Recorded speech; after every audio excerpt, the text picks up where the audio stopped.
What if I told you that you could learn anything? Yes, anything. Not just survive your classes, not just pass that test, but actually master whatever skill you've been dreaming about. But wait, I'm not selling you some magical 24-hour masterclass or promising you'll become an expert overnight. Because let's be real, we've all fallen for those promises before, right? First, let's talk about what's actually happening in your brain when you learn something new. And trust me, this is way cooler than anything you've heard in biology class. Think of learning like building highways in your brain. The first time you try something new, it's like making a dirt path through a forest. Kind of rough, kind of slow, but each time you practice, you're paving that path, adding lanes, building bridges. Did you know Einstein didn't speak until he was 4? Or that Thomas Edison failed 1,000 times before creating the light bulb? The point isn't that they were geniuses, it's that they were learners. Let's destroy some myths real quick. I'm not smart enough. No, I'm too old to start. Wrong. Some people are just naturally good at things. Absolutely not. Science shows us that learning is a skill. And like any skill, you can get better at it. Here's what really happens when you learn something new. And spoiler alert, it's not always pretty, but at always possible. Stage 1, exposure. This is where you're basically a total newbie. Everything feels weird and uncomfortable. You know what? Good. That discomfort? It's your brain growing. Stage 2, practice. But not just any practice. We're talking deliberate practice. That means focusing on specific parts of what you're learning, getting feedback, and yes, sometimes wanting to throw your laptop out the window. Stage 3, the F word, failure. But here's the thing about failure. It's your enemy. It's your GPS.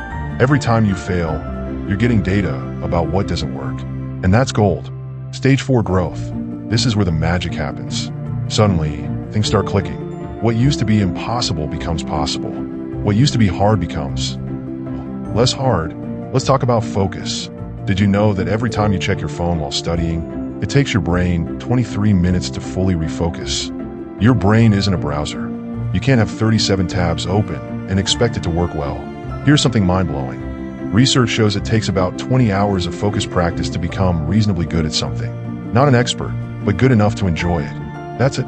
20 hours. Think about it. That's 40 minutes a day for a month. One episode of your favorite show each day. Suddenly doesn't seem so impossible, right? Now, let's hack your memory. Because learning isn't just about practice. It's about remembering what you practice. Here's the secret top students don't want you to know. Reading your notes over and over? Useless. Testing yourself on the material? Gold. It's called active recall, and it's like steroids for your memory. Meet your new best friend, the Feynman technique. Named after Nobel Prize winner Richard Feynman, it's simple. If you can't explain something to a 6-year-old, you don't really understand it. I went from failing math to teaching it. I learned to code in 3 months by using these techniques. I taught myself Japanese while working full-time. Your environment matters more than you think.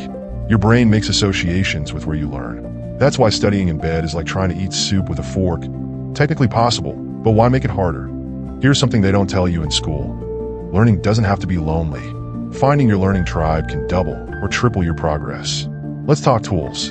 Your phone could be your best friend or your worst enemy in learning. Here's how to make technology work for you, not against you. Stop waiting for motivation. Seriously, motivation isn't the driver.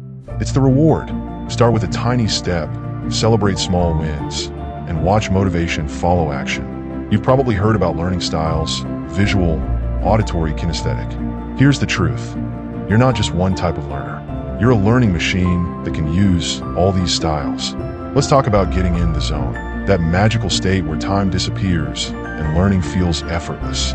It's not magic. It's science, and you can trigger it on purpose. Let's see these principles in action. Whether you're learning a new language, an instrument, programming, sports, art, the process is the same. Let's tackle the big roadblocks. Time, schedule it. Money, there are free resources. The fear, that's just excitement in disguise. Your brain is like a muscle. The more you challenge it, the stronger it gets. Every time you learn something new, you're literally becoming smarter. The best part? These aren't just study techniques, they're life techniques. Whether you're learning for school, work, or fun, these principles will never let you down. Here's your challenge. Pick one thing you've always wanted to learn. Commit to 20 hours. Document your journey, and prepare to be amazed. Remember, you are not just a student. You are not just a learner. You are a living, breathing learning machine. Now go out there and prove it. Like this video if it helped, subscribe for more learning hacks, and comment below with what you're going to learn next. Let's build this learning community together.